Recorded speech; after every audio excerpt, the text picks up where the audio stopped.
See what we did there. So good morning and welcome to National Apprenticeship Week, or Apprenticeship Masterclass. Clack. Get my teeth in. That'd be better for the beginning of our session. We are going to throw out some evaluations as well at the end of these sessions to make sure we're getting it right, because these sessions are for you.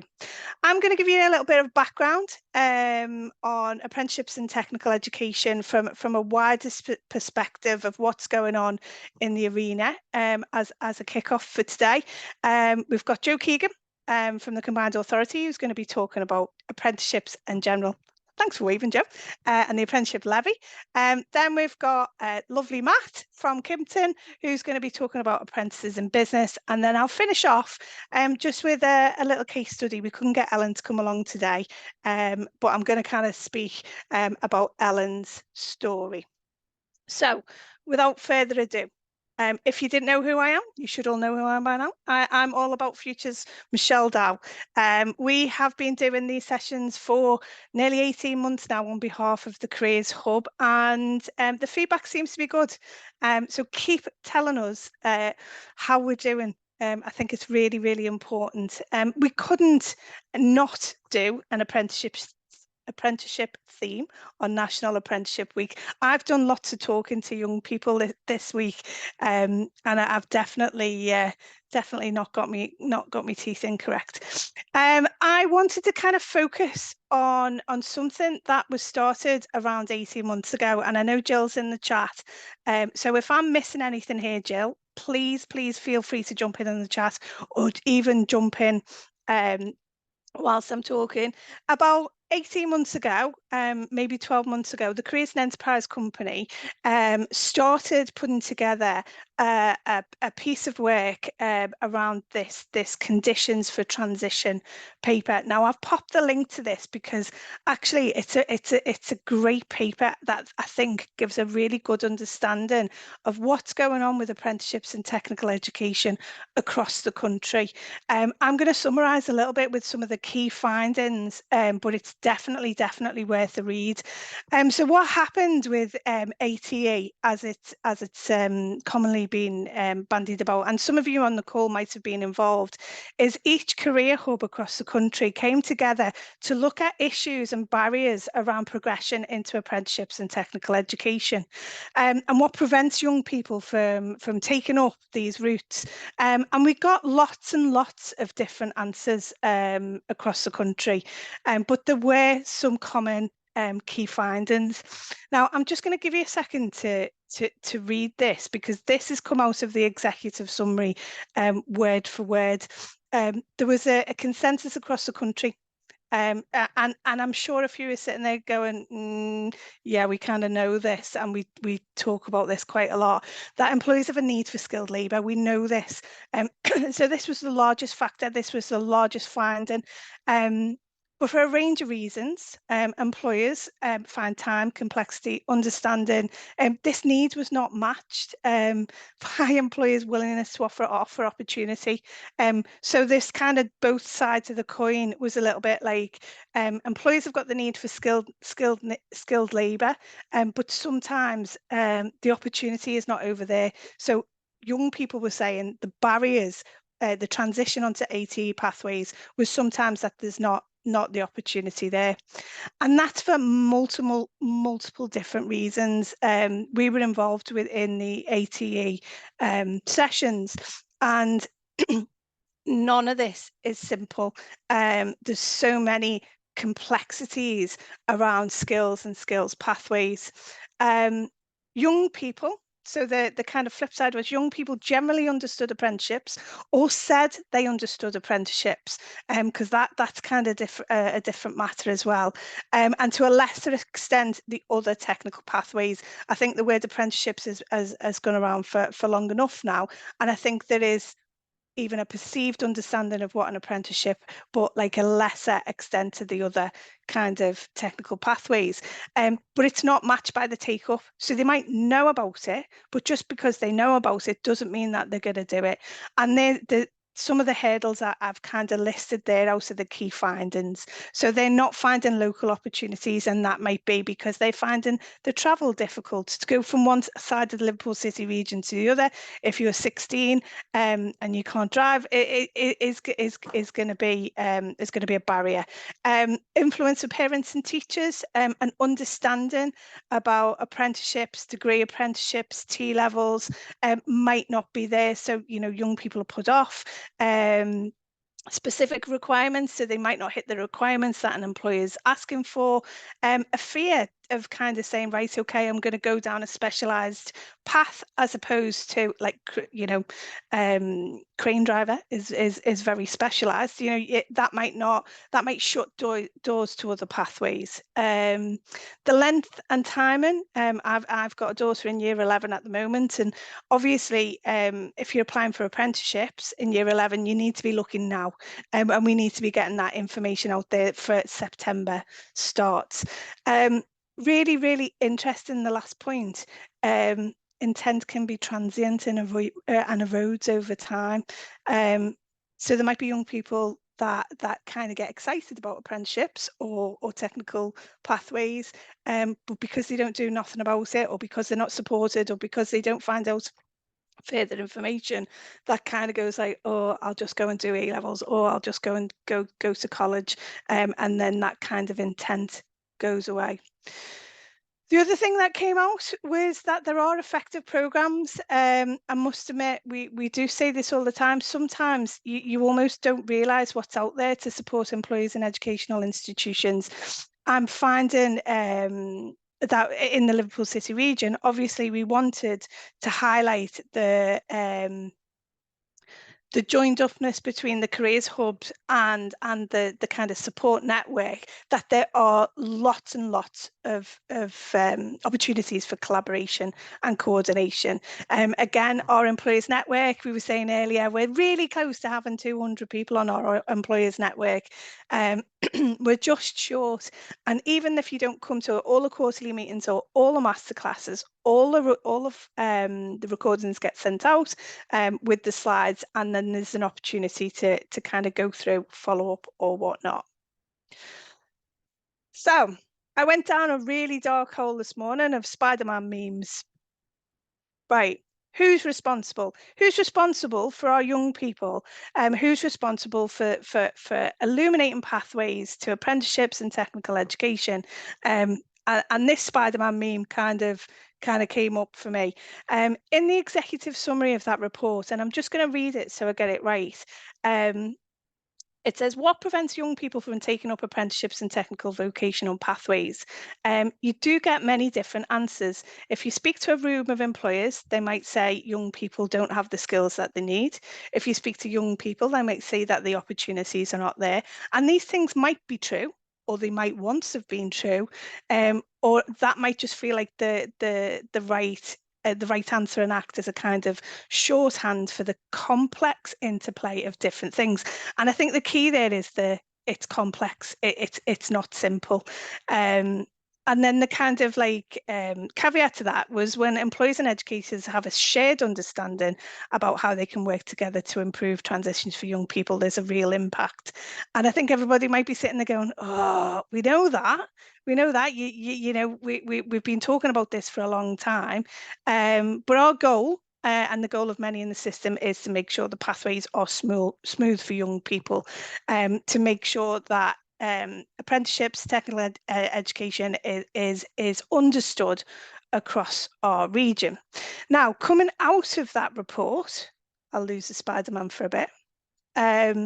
Our local response, and I've just picked up some of the things that have been going on in and around the careers hub.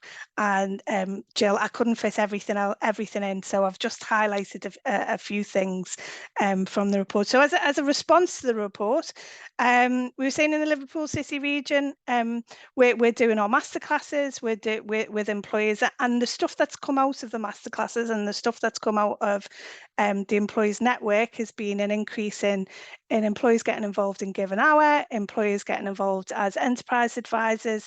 There has been a knock-on effect with that.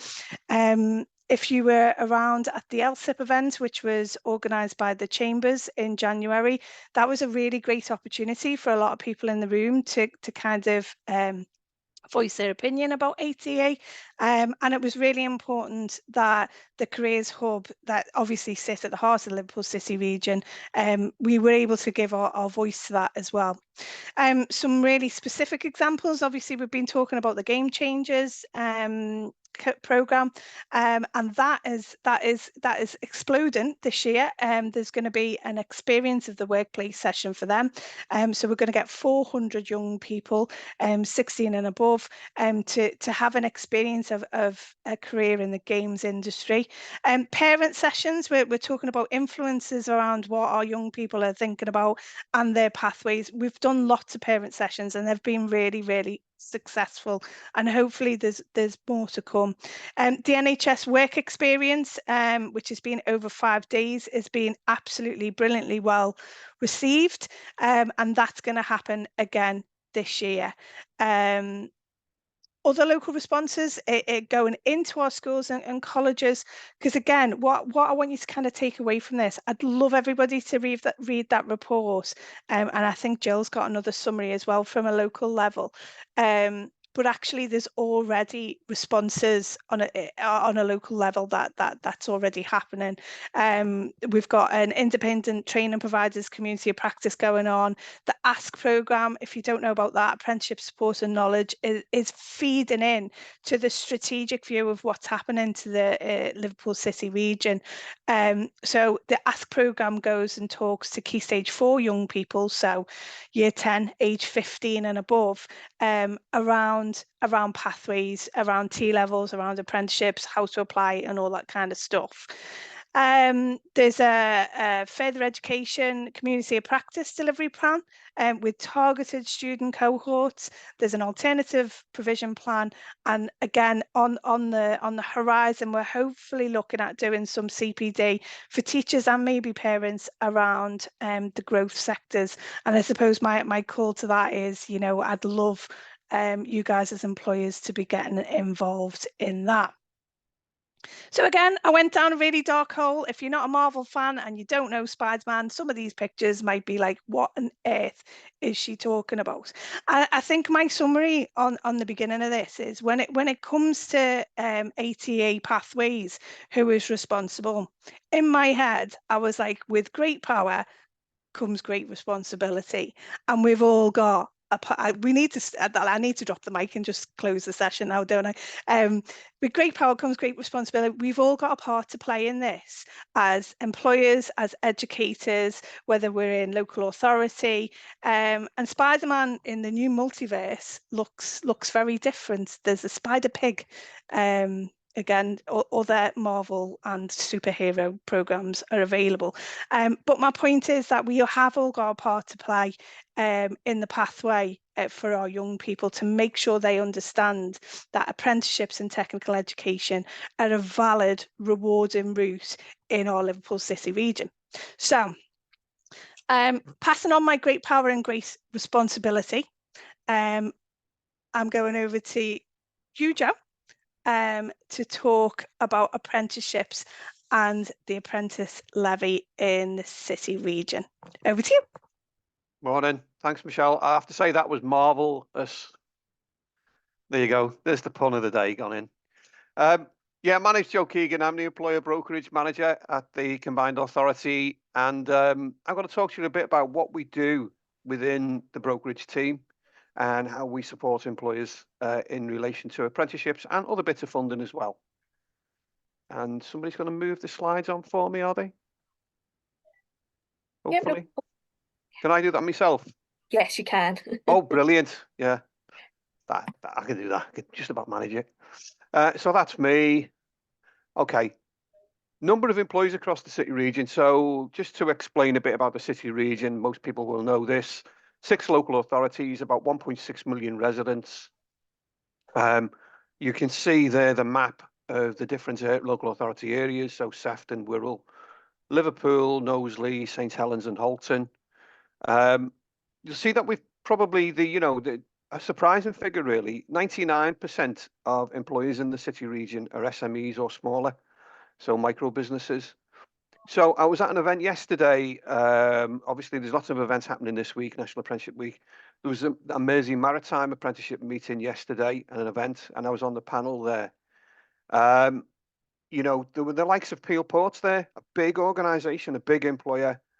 Clearly, they have people within their organisation who understand apprenticeships and know all about the levy and how it works, and are obviously involved in gifting their levy as well to other employers. So that's great. But lots of employers across the city region, first and foremost, may not understand what apprenticeships are.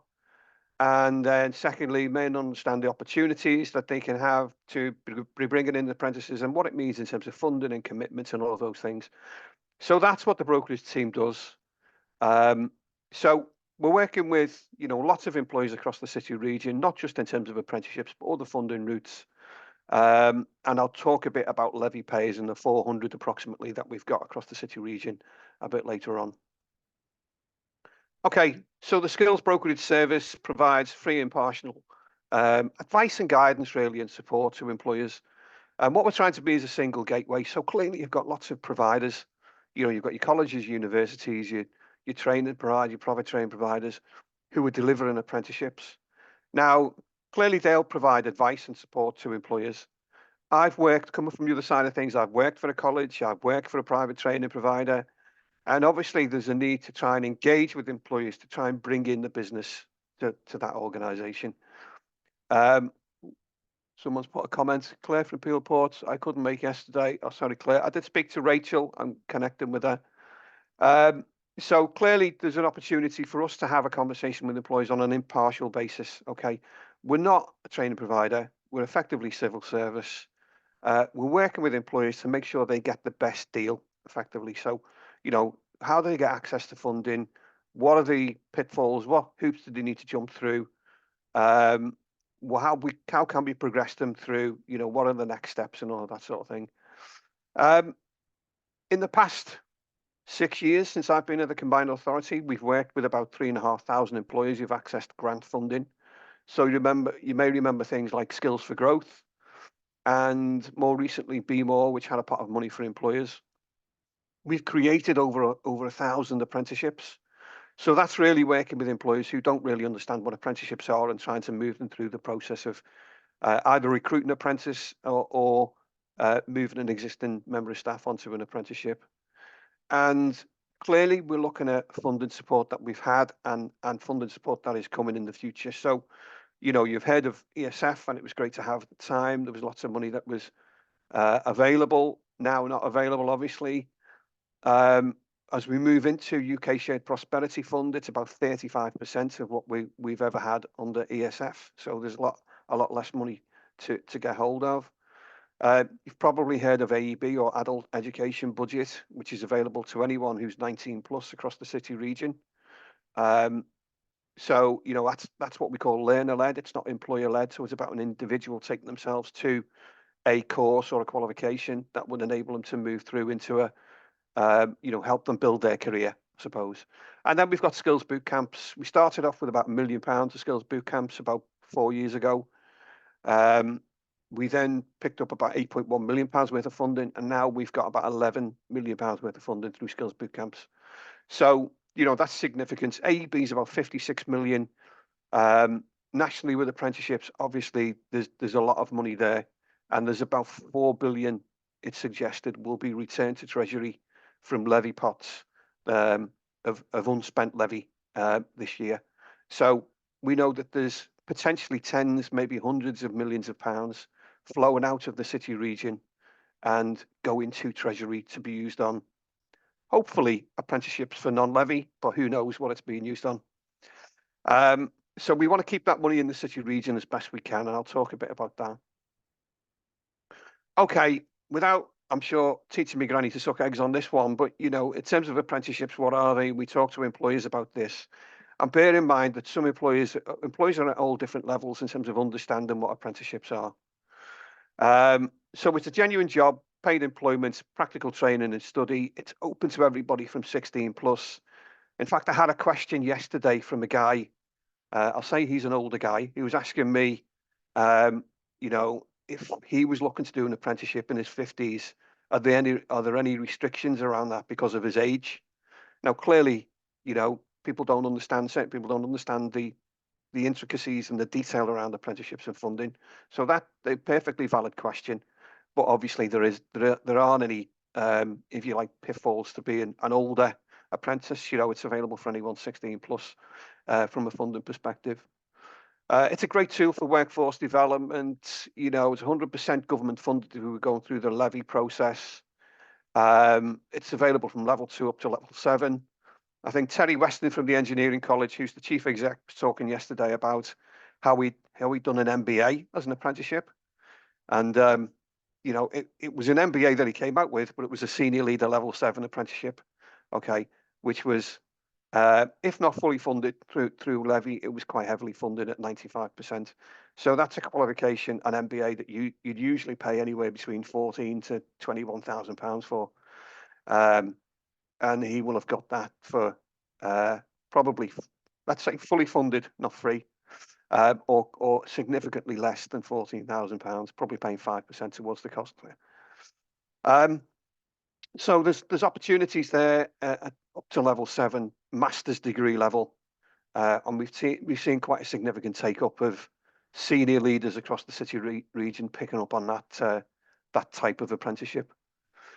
It's great for succession planning and obviously growing your own talent. That's the key benefit, I think, for apprenticeships. Okay, so what's the sort of common feedback we get from employers? And I think Michelle probably touched on some of this earlier. They're not sure who to speak to. So we're clearly engaged in making sure that we're making ourselves available to employees across the city region. They understand how we can support them. They've had bad experiences in the past of apprenticeships. Oh, I took one on. He was a 16-year-old lad. He didn't turn up on the first day. He was late the second, whatever it was. Bad experiences. You've got to try and turn them around from that, okay? Apprenticeships are for young people with no experience and of limited ability. We have to talk to them about, why that is incorrect. We've got lots of really clever young people coming through, really keen to move on to an apprenticeship. There was a girl there yesterday from Camberlaird who was an apprentice, really switched on, knew what she wanted to do, and is doing really well on an apprenticeship. So that advocacy marketing from apprentices is really useful when they're talking to other potential apprentices. Apprenticeships are just for new recruits. Well, we know, it's existing staff as well. They're confused about funding and how to access it, as well as where to go to find an apprentice. Okay, the whole skills landscape is quite complicated and can be quite confusing for employees, and that's why we're there, and others are there to try and support and take employees through that. Where to go to find an apprentice? Obviously, Jill and her team will be talking to employers and yourselves about that. We have our own Be More portal within the Combined Authority where all the apprenticeship vacancies are posted across the city region. It's not as flat and as boring as the National Apprenticeship Service website, okay? It's got a bit of a localized, I say, a Scouse twang to it. So, hopefully it's more engaging for young people or anyone else to go to. Employers are sometimes looking for support with wages. Okay, there's not a national pot available for wages and wage subsidy. We had an incentive scheme that lapsed about 18 months ago now. There are some localized grants around the city region. So, for example, in Knowsley, if you took a Knowsley resident as an apprentice who would fit with their eligibility criteria under 25, then there's potential to access up to £4,500 of grant from Knowsley Council. So the brokerage team understand that. They understand how to access that, can link you into, for example, that particular grant offer. Employers might be offered a best fit and not exactly what they need. And that does come up every now and again. So like any sector, you have really good and you have maybe not so good. So you do find sometimes that providers, and I'll use that word generically, do sometimes try and sell into an employer something that doesn't quite fit with what they need. And therefore, that's why the impartiality of the brokers is really important. Okay. They're being offered the best fit. Yeah, done that one. Don't understand delivery method and the 20% off the job, as it is often called. So we have to talk to them about that and their commitment to that. And they won't see the benefit for 12 months is another one. So what they're saying is clearly we take an apprentice on, they might need to go away and do some, off the job learning. Well, they're missing out on, they still have to pay for that, but they're missing out on an employee for that period of time. And it might take a bit of time for somebody to build up, ahead of speed to become somebody that's really useful within the business. So that's sort of the common feedback that we get, and we have to start to push back against that with employers and talk to them and engage with them and support them through the process of taking on an apprentice. Okay, apprenticeship levy and levy transfer. So this is a key part of what we're doing now. We started this way back in May 2019. If you can think that far back before all the madness happened. But what happened is in May 2017, the levy system started. So employers started to pay into their levy pots in May 2017. Monthly levy amounts have a shelf life of 24 months. So if they're unused after 24 months, they go to Treasury. Okay. So in May 19, we started to receive, well, we were contacted by employers who were saying to us, we've all this levy money that we've been putting in, it's now flowing out of our levy accounts. We need to do something about this. Is there any way we can work with you? Obviously, we talked to them about, first and foremost, using that levy to support their own staff through apprenticeships. But clearly, there are lots of employers who can't use that because of the size of the levy pot and the number of apprentices to potentially take on. So that then opens up the potential for levy transfer. Levy paying employers can transfer up to 25% of their levy. Obviously, we're talking to levy payers who might just tip into the levy pot, or might be significantly, the levy might be a significant amount of money that they're putting into that every month and over the year. So, if you're a levy payer, you've got to be an employer with a pay bill of more than £3 million. So you might just go over the £3 million mark, and then you're starting to pay a bit of levy, but it's not significant, and you lose a bit of money, or you use it with your apprentices that you're taking on or putting existing staff through. So the key thing for us was, how do we engage with those bigger levy payers to look at whether they can transfer out? And so we started to do that. We used the Metro Mayor as a lever for that. We managed to get into the likes of Liverpool John Moores University, into the NHS trusts.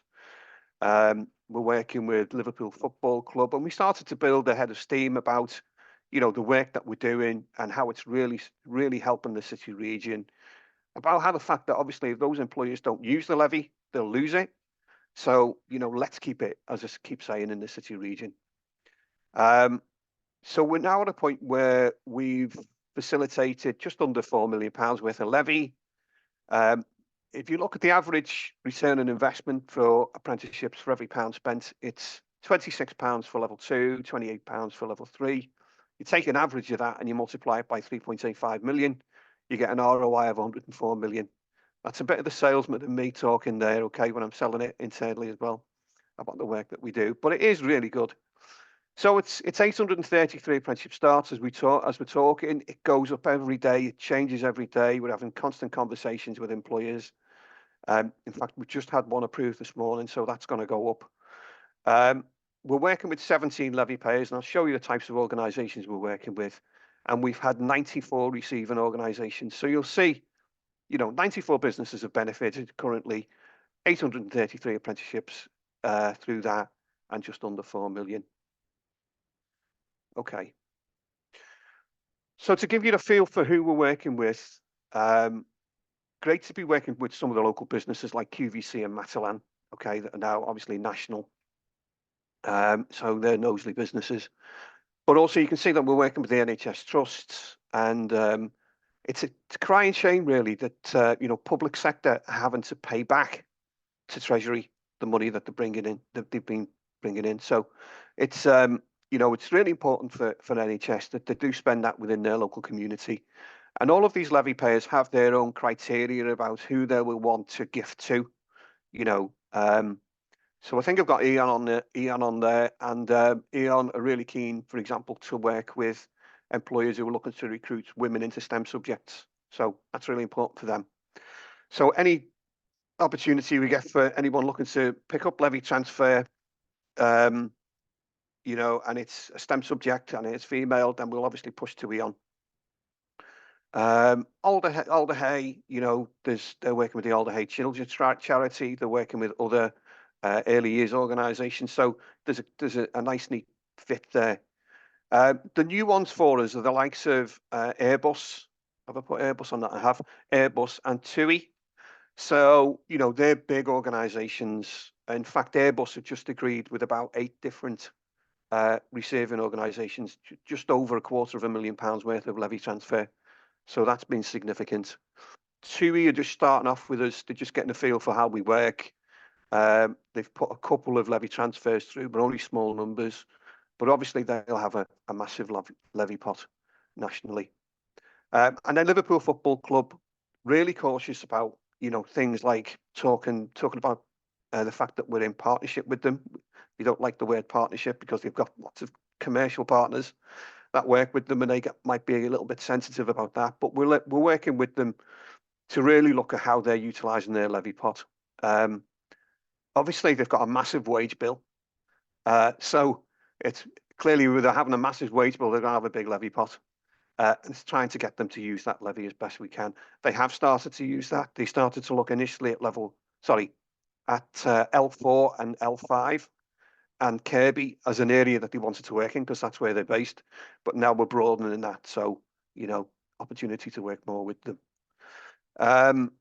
You'll see on the right-hand side some of the beneficiary organisations, you know, so I've tried to pick out one so it's showing quite a, you know, it's quite diverse in terms of sectors that we're working with. So you'll see, you know, Chamber of Commerce, you'll see early years sector with Kids in Bloom. You'll see Age Concern and Care. You'll see Savini Group who have come to us for the past couple of years and asked us to help them pick up a levy transfer because they take on about a dozen apprentices in obviously the trades. So that's been really good. And Nugent Care, and then there's a GGRS, or an engineering company. So, you know, quite a diverse range of different employers, diverse range of different levy payers that we're working with. So all the details of your contact details for me are there. There's a bit more information on our BMore site about the brokerage service, and there's a registration page if you're interested in, you know, working with us around levy, for example, or you're just interested in, you know, finding out more about apprenticeships and what we do and how we can support you. And the main thing I would say is although we're talking about apprenticeships today, you know, when we do sit down with employers, we talk about the breadth of their skills need. So it's not just about apprenticeships, it might be other skills needs. And then how do we fit those skills needs into other potential funding pots like adult education budget, like skills boot camps, like UK SPF, you know, so it's almost doing a training needs analysis with employers to make sure that we're picking up all the support that they're going to need. There's a link to the levy pledge as well, and we launched this in May last year, and the Metro Mayor came along to Anfield and talked about how he was an apprentice and how it really helped him. But also, obviously, the need, as he keeps saying, to try and keep the levy money in the city region.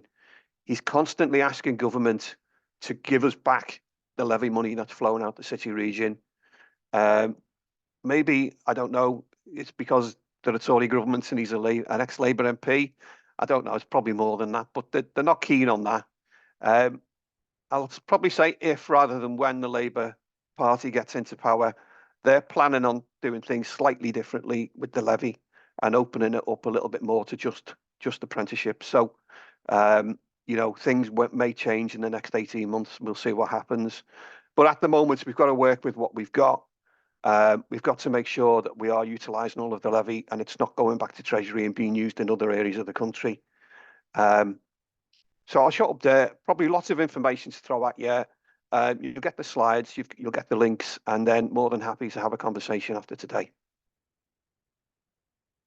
Oh, thanks, Joe. That was great. Loads of information. And I think we're all on the same page here around like keeping skills, jobs, funding in our Liverpool City region. There was some I could see some smiles going on the cameras roundabout. It's a big job, really. It's a big marketing piece, isn't it, around apprenticeships and technical education, to make sure not only our employers know exactly what's out there, but our schools can see what opportunities are available, what pathways are available, and we're doing that via all sorts of different things, including getting apprentice role models into schools, talks into schools and colleges, and much more. I've always got loads to say at these sessions, but again, like Joe said, this is not just a 1 hour session. You know where we are. You've got our contact details if you want to talk in more depth, specifically around ATE pathways and how we can engage both sides of the coin. Please do get in touch. Now, trying to keep us on time. As I say, everybody's got loads to say.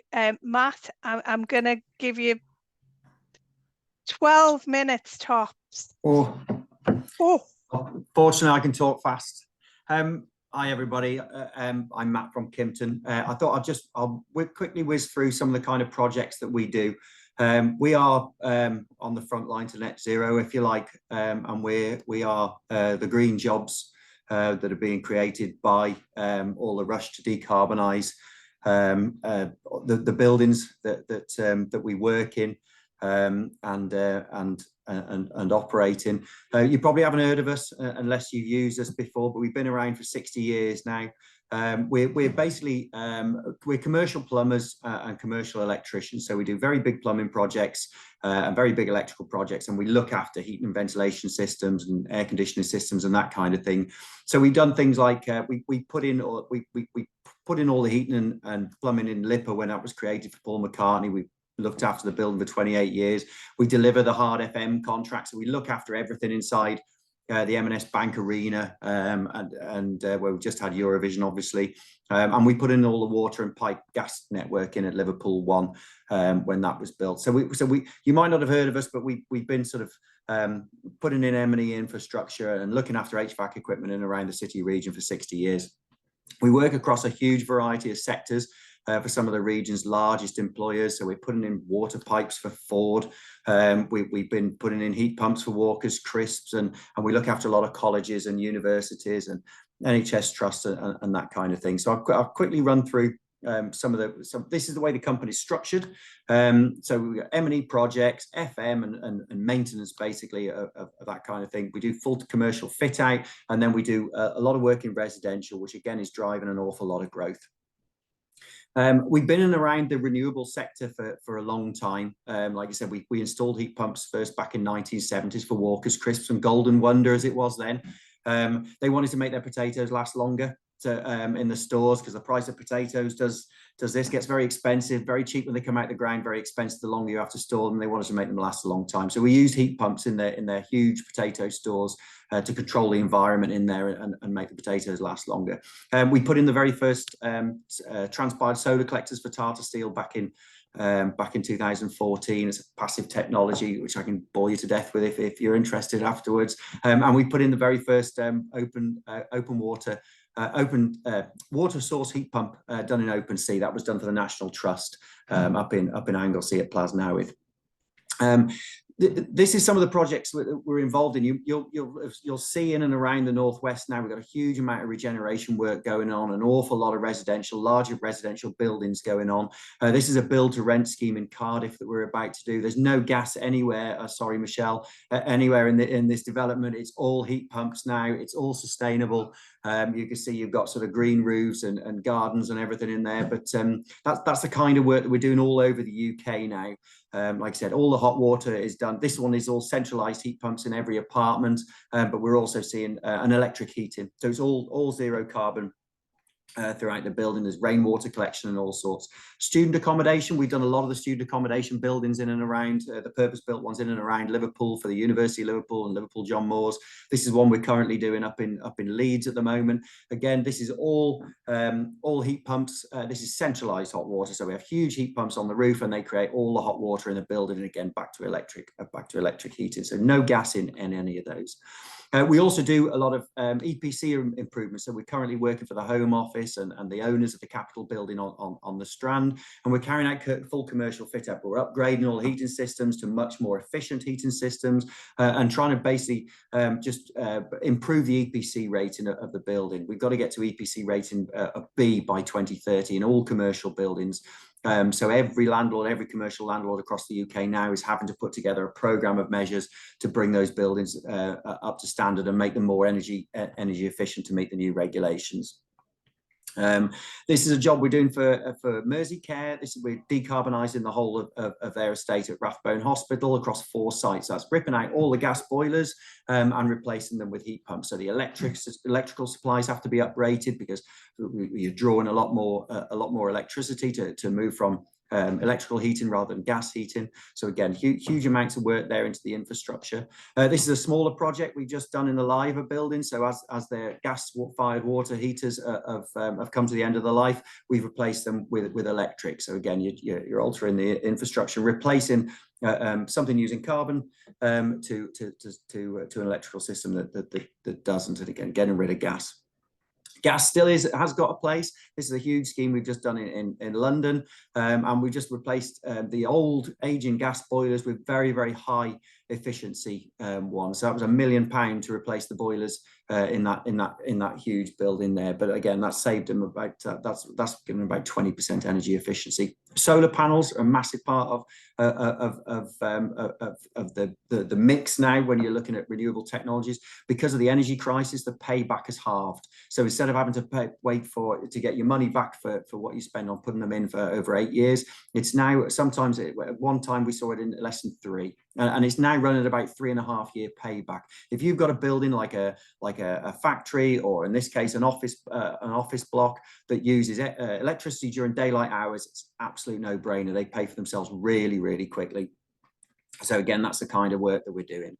And again, these are and again, once all that systems are in place, then we have to service them. So these are the kind of customers we work with across a range of sectors in and around Liverpool City region. We don't do any maintenance outside Liverpool City region. It's all within. These are all sort of local businesses, local hotels, and local factories. Plastic Omni and Make Your Wheelie Bins. If you have a look next time you're putting the bins out, you'll see that little logo up there in the corner. But we work for the likes of Morrison's. We do a lot of work in food processing, people like the likes of Airbus that Joe was just talking about. And life sciences, obviously, we look after the whole Daresbury laboratory site with the world's UK's largest supercomputer housed there, and AstraZeneca and Bristol Myers Squibb, big global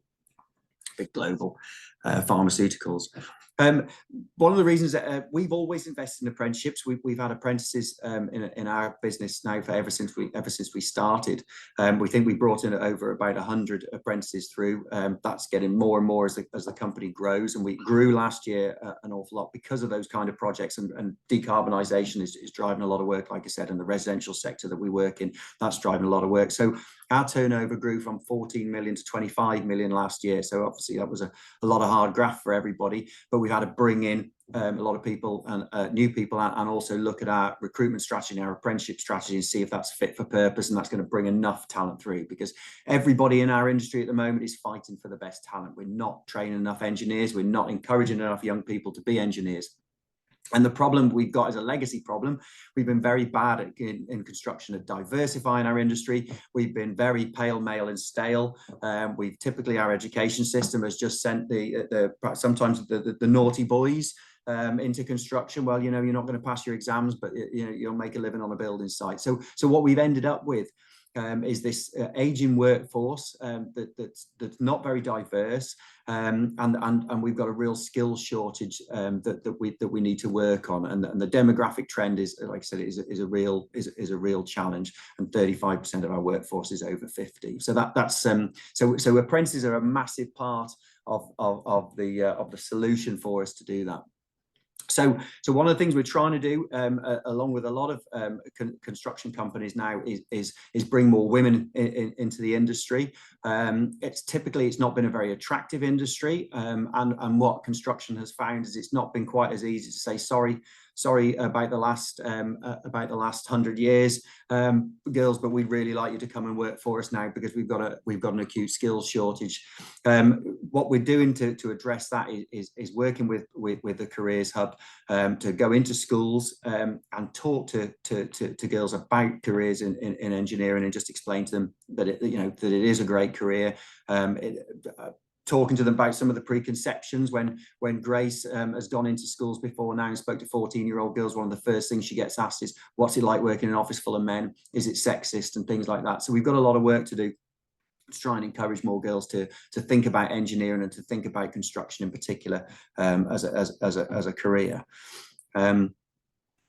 So some of the way we do apprentices, like I said, we brought through over 100 years, and we've always done them, but it's a great easy entry really into a fantastic career. So apprentices in building services engineering, which is the type of engineering that we do, earn up to about £24,000 a year while they train. There are no training costs, as we all know, and we have two routes in. We have technical apprentices via HNC and building services engineering or a degree apprenticeship route, and that's for our office-based roles, things like estimators, building services designers, and our contract managers. They all come through that route. Those are office-based roles.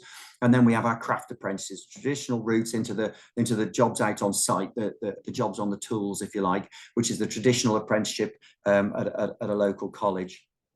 So we're working with the local colleges to sort of attract their students. The office-based ones is quite interesting, because we've just now the T levels have started getting going. That's a fantastic route for us. We in the past, our technical trainees have come through at age 18, probably after they've completed A levels. But we're taking on people who have got an A level in geography or biology or something like that. A T level gives us the equivalent of 3 A levels in building services engineering, which is fantastic. We get somebody at 18 years old. We can take them on a placement and see how they get on 1 day a week. And then we can bring them straight in then onto an apprenticeship, which is a fantastic route into the industry for 16-year-olds leaving school. And then, like I said, they can pick the two routes then, depending on how much time they want to spend in that academic space, whether that's HNC at college, which typically takes 2 years, or the building services engineering degree apprenticeship, which is more like 5. And again, all those training costs are paid for us, as Joe was explaining. We can pay all of those through our levy payments, so there's no student debt. So at the moment, we've got 10 apprentices from the Liverpool City region. We've got a further 2 apprentices working with us on projects in Birmingham and London on those big schemes, like I showed you earlier, those big residential schemes. They're on shared apprenticeship schemes, so we get asked to sort of deliver those by the main contractor when they have a sort of Section 106 planning condition to say that they've got to deliver some apprenticeships. Apprenticeships is like I said, it's a great sort of quite easy entry into a craft apprenticeship. You're talking sort of maths and English GCSE at level 4 or 5, that's usually sort of set by the employer or by the college. But like I said, it's not a high barrier. The median engineering salary is £37,390. That's comparable to the median salary for an accountant or a teacher. So these are good jobs, well-paid jobs. And when you're talking about a median engineering salary, as an example, we've got engineers now that are 10 years from starting out as an apprentice. So 6 years after they've qualified, they're now earning £62,000 per year. Working on those residential schemes. So they now got promoted to a supervisor role, and they're sort of earning, like I said, well, by the time they're being paid to work away from home, the overtime payments that they accrue for the hours that they work there as standard, they tend to work short weeks, but longer hours during the day, and the rates they get paid for sort of staying away from home in the week. Like I said, you've got people sort of in their early 20s, mid-20s, earning £62,000 a year, plus their annual bonus, which can be typically between 10 and 20%. So these are good careers in engineering, and we've got to we've got to get this message out there that there are these really well-paid careers at the end of these apprenticeships, to try and encourage more young people to see this as a really good pathway into a career when they leave school. And over half of our senior management team started out as apprentices. So like I said, it's a great ground, and it's a great career. And like I said, nobody is getting to net zero without engineers. So that's why we and other companies in our industry and this sector are working so hard to encourage apprenticeships and bring more people into the industry. At the moment, we recruit at 18. So we have we have real problems with 16-year-olds. We have problems with them getting them out on building sites because of the health and safety. So we recruited 18. So the colleges are really important to us. The difficulty at the moment is the girls aren't at college. So we've got to get the girls actually thinking about these routes into engineering at school age at 14. And then hopefully we'll see them in the college, and then we can recruit them at 18 from the college. But I think I've overshot my mark, Michelle. So I'll shut up now and hand over to you. I'll let you off, Matt. I'll let you off. The whole idea for today was really to kind of look at apprenticeships from a lot of different sides. Now, I'm probably just gonna. We've got like 4 minutes left, and I'm gonna say, anybody who wants to stay on at the end of this session, I'm not rushing off. If our speakers have got another 5-10 minutes, I know a few people have put their hands up. But Matt's just touched on it there, and I know sometimes with these sessions we're kind of preaching to the converted a little bit. Like, we're all sitting here nodding, going, "Yeah, we know what the problems are. With this skills gap, we need to get in there early." But one of the things I kind of wanted to highlight was we've done a lot of work with Unilever. And there's a young lady called Ellen who's given us permission to show these pictures that we met. I want to say in 2016, maybe. She was still at school. She was at Gattaca. There was a team of 4 girls from Gattaca that had kind of got involved with a local competition. Now, my point with this bit is that as the Careers Hub, as All About STEM, All About Futures, we are in schools talking about these different initiatives. She picked up on one of these initiatives. The first time she came along to one of the events, like I was trying to take pictures of the girls for socials and marketing and whatnot, and they were all literally putting their hands over their faces. Fast forward, and their project won the local competition, went on to win the national competition, National Big Bang. They were on BBC Breakfast, BBC Merseyside. And then fast forward to now, because again, just a whistle stop, top right-hand side, I just want to show you that it works. It's investment, it's time, but it works. Ellen has just started a chemical degree apprenticeship. She's 12 months in now with Unilever. I think the difficulty sometimes with schools and college engagement is it's not quick. It's the long game. And that's really, really difficult when you're factoring that into budget as employers, because we're looking to plug the skills gap immediately. We haven't got time to start talking to primary school kids and secondary school kids. But I think going back to the kind of the kind of ATE pathways and framework I was talking about in the beginning, if we don't do something different and we are still just pointing the finger that it's somebody else's responsibility, nothing's going to change. We're not going to break the cycle. We can prove that schools and college engagement work. Sometimes it's really difficult to measure the magic that goes on when you're being a role model in a school, or whether you're going to do a careers event, whether you give an hour, whether you're getting involved in any of the things that we've been talking about.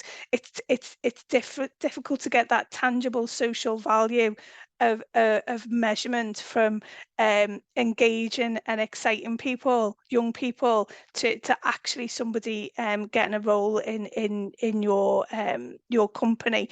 But imagine, I'm just going to throw it out there and being all inspirational because it's National Apprenticeship Week. If we were all inspiring together, what a difference that would make in our Liverpool City region. If we were inspiring at all ages and all levels, that is going to have an impact on all sectors. So that's my kind of call to action for you guys today. I'm gonna stay on for a bit. I'm sure Jill from the Careers Hub, maybe Joe and Matt can stay on for another 5 minutes. If you need to go, that's absolutely fine. This will be recorded and sent out.